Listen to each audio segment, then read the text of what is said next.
केंद्र सरकार को 2.5 लाख करोड़ का जुगाड़ करना है और जब 2.5 लाख करोड़ का जुगाड़ करने की कोई जगह उनको मिली नहीं तो नीति आयोग ने उनको बोला कि 8 मंत्रालय के कुछ सामान आपको बेचना पड़ेगा। नमस्कार, स्वागत है आपका हिंद वॉइस में। लेकर आया हूं आपका अपना कार्यक्रम अशोक वानखेड़े बोलता है। अशोक वानखेड़े बोलता है तो फिर तोलता है और इस बार तुली गई केंद्र सरकार, क्योंकि सवाल सरकार से पूछे जाते हैं इसलिए बार बार तोलना पड़ता है उनको ही। लोकसभा राज्यसभा का सेशन चल रहा है, लगातार जो खबरें आती है अखबारों में या सोशल मीडिया में या इलेक्ट्रॉनिक मीडिया में, उससे इतनी कन्फ्यूजन की स्थिति पैदा हुई है कि सरकार क्या वाकई निजीकरण की ओर बढ़ रही है, सरकार क्या तमाम चीज़ों को निजीकरण की लिए बढ़ावा दे रही है, सरकार क्या सरकारी संपत्ति बेच रही है। दूसरी तरफ खबरें आती है कि नहीं, जब मंत्री जी पार्लियामेंट में बात बोलते हैं या सोशल मीडिया में या जहाँ पे भी अपना वक्तव्य देते हैं तो बार बार बोलते हैं कि ये अफवाह है, कोई निजीकरण किसी चीज़ का होने नहीं जा रहा है, कोई किसी चीज़ को प्राइवेट चीज़ के लिए बेचने नहीं जा रहा है। लेकिन नीति आयोग से कुछ खबरें बाहर आई हैं। खबरें ये हैं और खबरें जब मैं आपको सुनाऊंगा, जब बातें कुछ बताऊंगा डिटेल्स, तो आपके होश उड़ जाएंगे। मैंने जो डाटा मेरे पास है वो ये कहता है कि केंद्र सरकार को 2.5 लाख करोड़ का जुगाड़ करना है और जब 2.5 लाख करोड़ का जुगाड़ करने की कोई जगह उनको मिली नहीं तो नीति आयोग ने उनको बोला कि 8 मंत्रालय के कुछ सामान आपको बेचना पड़ेगा। महासेल लग गया है। इस 2 महीने में आने वाले एक बहुत बड़ा बम्पर सेल लगने वाला है। खरीद सको तो खरीद, ये ऑफर है। क्या क्या बिकने वाला है, खरीदार कौन होंगे, ये तो हम बाद में बात करेंगे। वर्तमान में माल मंडी में क्या सजा है, यदि मैं कहूँ तो रेलवे डिपार्टमेंट से, रेलवे मंत्रालय से केंद्र सरकार 90,000 करोड़ उगाई की एक टारगेट रखा है। वो 90,000 करोड़ वो 50 स्टेशन और 150 रेल रूट बेच के कमा लेंगे, ऐसा उनका कहना है। टेलीकॉम सेक्टर में 40 करोड़ रुपए।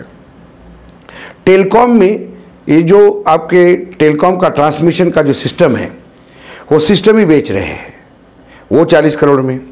रोड ट्रांसपोर्टेशन इस मंत्रालय से 30,000 करोड़ को उनका टारगेट है और इस 30,000 करोड़ को कमाने के लिए सरकार 70,000 किलोमीटर की रोड बेचने जा रही है। पावर मंत्रालय में 27,000 करोड़ रुपए उगाई का टारगेट है, लेकिन पावर मंत्रालय में बेचेंगे क्या? तो ये जो ट्रांसमिशन लाइनें होती है आपकी, इसको बेचा जाएगा। अब यूथ एंड स्पोर्ट्स अफेयर मंत्रालय, आपको ताज्जुब लगेगा, आप सोचोगे कि यूथ एंड स्पोर्ट्स में क्या है बेचने के लिए, क्योंकि क्रिकेट तो उनके अंडर आता नहीं। बाकी जो स्पोर्ट्स आते हैं उसमें हम ओलंपिक में क्या स्थिति है हमारी, ये तो आपको पता है।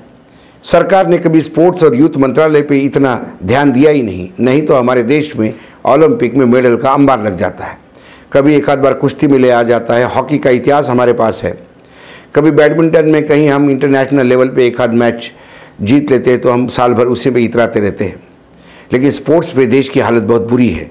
ऐसे में जिस मंत्रालय में बहुत बुरा परफॉर्मेंस है उससे भी 20,000 करोड़ रुपए सरकार उगा रही है।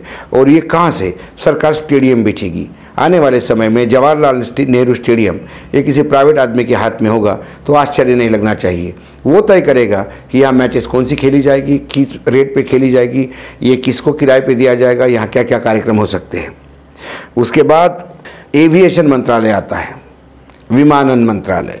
अब विमानन मंत्रालय ने तो पहले ही बहुत दिनों से वो एयर इंडिया बेचने का प्लान किया है, कोई खरीद नहीं रहा था। वो कह रहे थे कि हम कोई स्टेक बेचेंगे। अब पुरी साहब ने बड़ा क्लियर कह दिया है, भाई साहब हम स्टेक नहीं बेचना, पूरा के पूरा 100% बेचना है। इसको कौन लेने वाला है, आ जाइए सामने। और 13 एयरपोर्ट और भी शॉर्ट लिस्ट किए हैं जिसको निजी हाथों में देना है, मतलब बेचना है। उसके बाद पेट्रोलियम और गैस मंत्रालय, उससे 17,000 करोड़ रुपए की उगाई होनी है।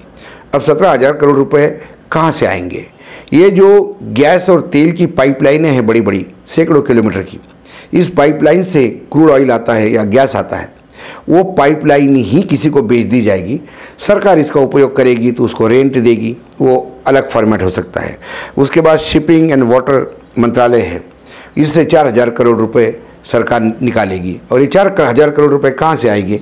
ये 4,000 करोड़ रुपए सरकार जो बड़े बड़े पोर्ट्स होते हैं, उस पोर्ट पे जो बर्थ्स होते हैं प्लेटफॉर्म टाइप्स, उसमें से 30 बर्थ निजी कंपनियों को या निजी हाथों में बेचने वाली है।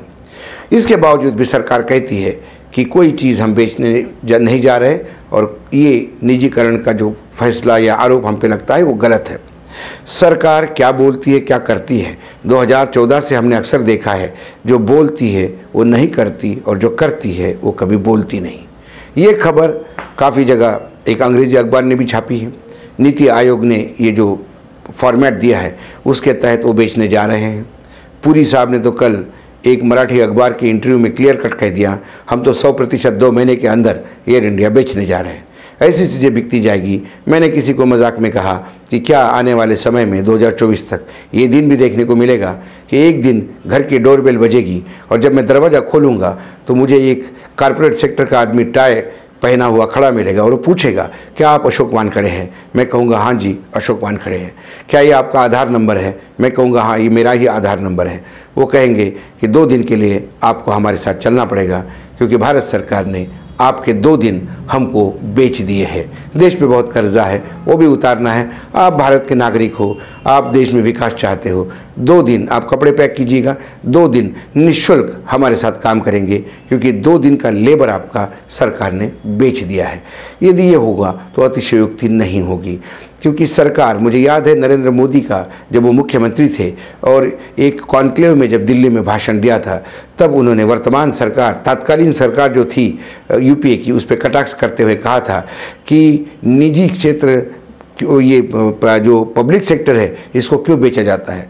और उसके बाद उन्होंने कहा कि कोई भी कंपनी कभी लॉस में हो नहीं सकती, क्यों कि उसका मैनेजमेंट ठीक हो तो वो कंपनी प्रॉफिट में आ सकती है। और उन्होंने उदाहरण के तौर पे गुजरात सरकार की कुछ कंपनियों का उदाहरण दिया था कि वो पब्लिक सेक्टर कंपनी होते हुए भी कैसे प्रॉफिट में है।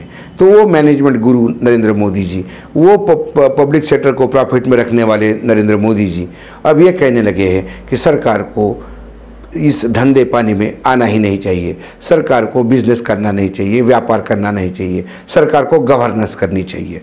प्रश्न ये है कि क्या रेलवे ये शुद्ध रूप से धंधा है? रेलवे ऐसा एक मंत्रालय है जहाँ सामाजिकरण की एक बहुत बड़ी रिस्पॉन्सिबिलिटी सरकार पे होती है। कई रूट ऐसे हैं जो प्रॉफिट में नहीं होते, फिर भी ट्रेनें चलाई जाती है क्योंकि वहाँ के लोगों को वो सुविधा देनी होती है। बिजली मंत्रालय हो या हमारे यहाँ जो बड़े बड़े पोर्ट्स बने हैं वो मंत्रालय हो, ये तमाम चीज़ें कहीं ना कहीं समाज का उत्थान के लिए बनी थी क्योंकि समाज में तब कोई ऐसा उद्योगपति नहीं था कि जो इतने बड़े काम इतने बड़े इन्वॉल्वमेंट के साथ करे।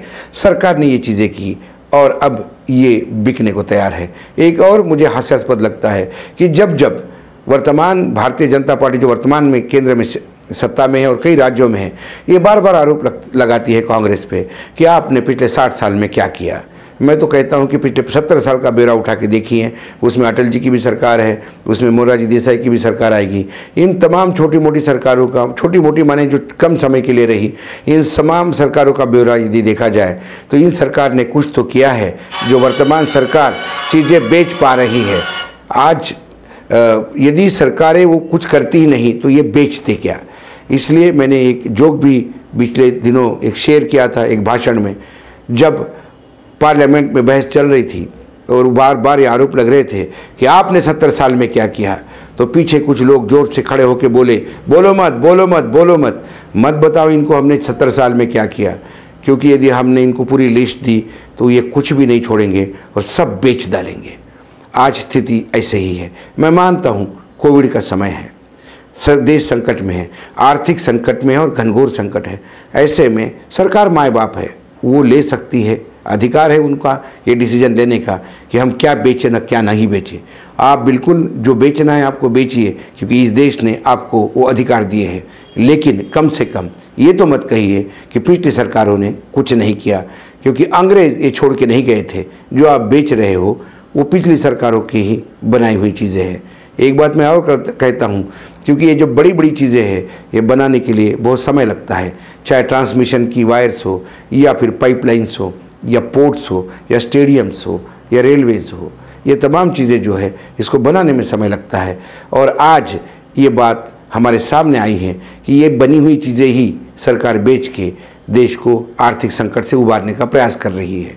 दूसरी बात, यदि पुरानी सरकारों ने सिर्फ बड़ी बड़ी मूर्तियाँ बनाई होती और सिर्फ मंदिर बनाए होते तो आज ये सरकार क्या बेचती, क्योंकि मूर्तियाँ बिकती नहीं हैं और मंदिर ठेकेदारों के अड्डे होते हैं।